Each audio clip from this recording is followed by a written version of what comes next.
Hello everyone. आज हम discuss करेंगे एक common neurological problem Parkinson's disease के बारे में कि पार्किंसन डिजीज क्या होता है, इसके सिम्टम्स क्या क्या हैं और इनको हम ट्रीट कैसे करते हैं।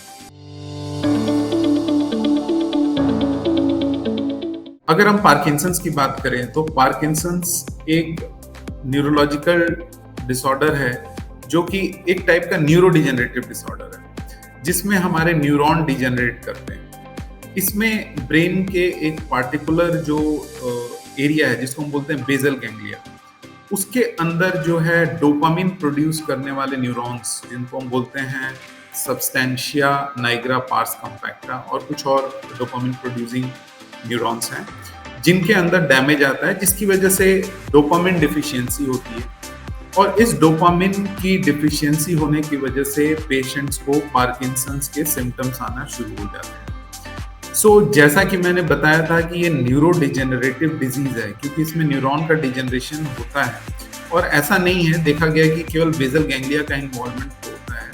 इसमें ब्रेन के और भी पार्ट का, हमारे ब्रेन के जो सेरेब्रल हेमिस्फीयर हैं, ब्रेन के अदर पार्ट और ब्रेन स्टेम है, posterior part of the brain है, उनके न्यूरॉन्स का भी इन्वॉल्वमेंट होता है और ये एक प्रोग्रेसिव डिजीज है जो समय के साथ बढ़ती है। और इसके जो मेन सिम्टम्स हैं उनको हम डिस्कस करेंगे इनिशियल सिम्टम्स और लेट सिम्टम्स में। जनरली देखा गया एक बहुत ही इंटरेस्टिंग चीज है पार्किंसंस के बारे में कि ये इसके जो सिम्टम्स होते हैं, कुछ ऐसे सिम्टम्स हैं जो जैसे कि स्मेल का चला जाना, एनोस्मिया जिसको हम बोलते हैं, किसी चीज की स्मेल पता नहीं चलना, कॉन्स्टिपेशन की प्रॉब्लम, डिप्रेशन के इश्यूज आना और कुछ स्लीप के डिसऑर्डर होते हैं उनका आना जिनको हम बोलते हैं RBD, rapid eye movement sleep behaviour disorder. ये सारी चीजें जो फ्रैंक पार्किंसंस के सिम्टम्स हैं वो आने से पहले ही शुरू हो जाती हैं, 5-10 साल पहले कई पेशेंट्स में ऐसा देखा गया। तो डिप्रेशन के सिम्टम्स, स्मेल का चला जाना, कॉन्स्टिपेशन और कुछ स्लीप डिसऑर्डर्स का आना पार्किंसंस के फ्रैंक सिम्टम आने से पहले ही शुरू हो जाते हैं।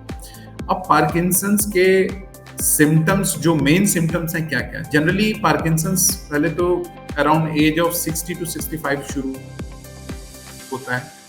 मेल में इंसिडेंस इसका ज्यादा होता है कंपेयर टू फीमेल।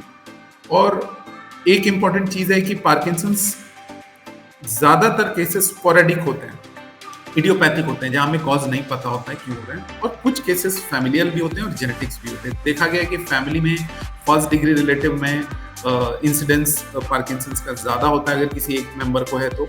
सेकेंडली देखा गया कि जेनेटिकल म्यूटेशंस जो कुछ हैं जैसे पार्किन जीन म्यूटेशन, तो ऐसे पेशेंट्स में भी जेनेटिकल म्यूटेशंस भी होते हैं जिनसे पार्किंसंस आते हैं। और जनरली जो जेनेटिकल वाले होते हैं ये पार्किंसंस जल्दी प्रेजेंट करते हैं कंपेयर टू वो पार्किंसंस जो कि स्पोरेडिक होते हैं या जिनमें हमें कोई कॉज नहीं पता चलता। अब पार्किंसंस के जो इंपॉर्टेंट सिम्टम्स हैं वो है फर्स्ट ऑफ ऑल ब्रेडिकाइनेसिया। ब्रेडिकाइनेसिया का मतलब होता है कि स्लोनेस। ब्रेडी means slow.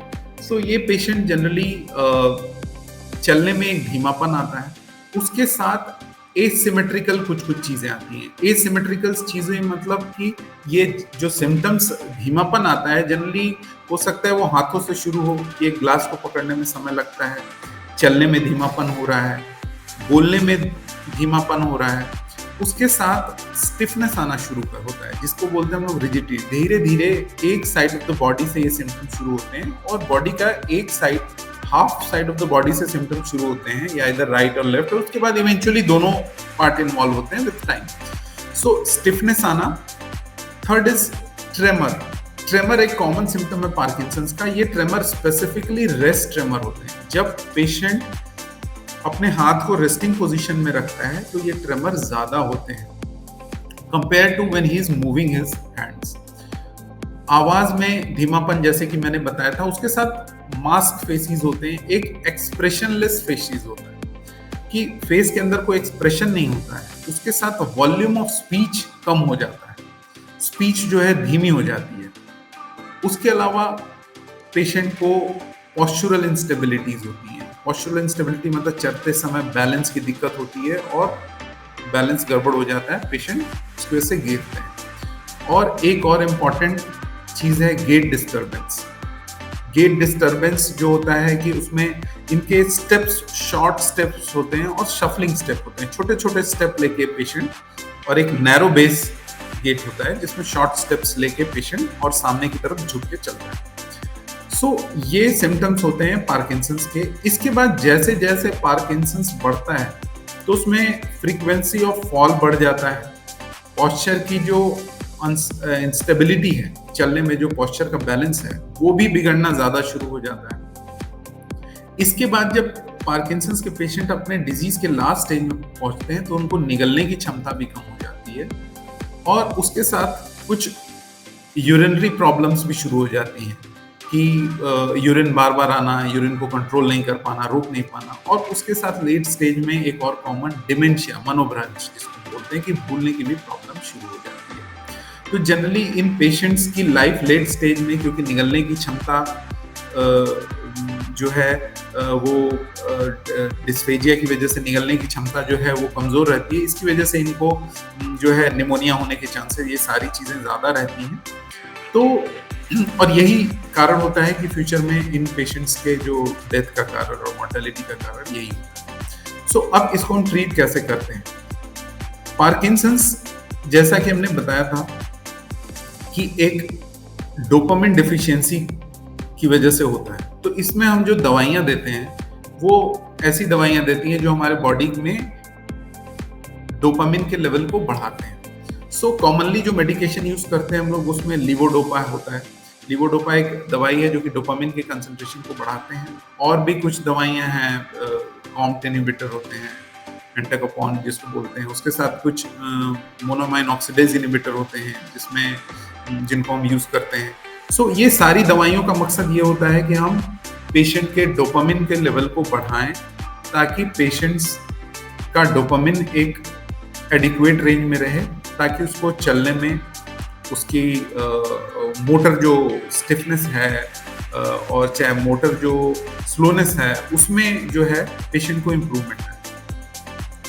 उसके साथ इन पेशेंट्स को जो रिसेंटली जो नई चीज़ें आई हैं, सो कई बार जिन पेशेंट्स को डोपामिन से बहुत अच्छा रिस्पॉन्स नहीं आता, उनमें नई दवाइयाँ, नए कुछ टेक्निक्स आए हैं जिसमें हम लोग बोलते हैं, जिसको हम बोलते हैं डीप ब्रेन स्टिमुलेशन, जहाँ ब्रेन के अंदर एक इलेक्ट्रोड प्लेस किया जाता है जिसको हम ब्रेन के कुछ बेसल गैंग्लिया के कुछ एरियाज को स्टिमुलेट करते हैं, जिसके थ्रू पेशेंट को पार्किंसंस के सिम्टम में इम्प्रूवमेंट आता है। तो ये एक इन्वेजिव टेक्निक है जिसके अंदर ब्रेन के अंदर जो है इलेक्ट्रोड प्लेसमेंट करने पड़ते हैं।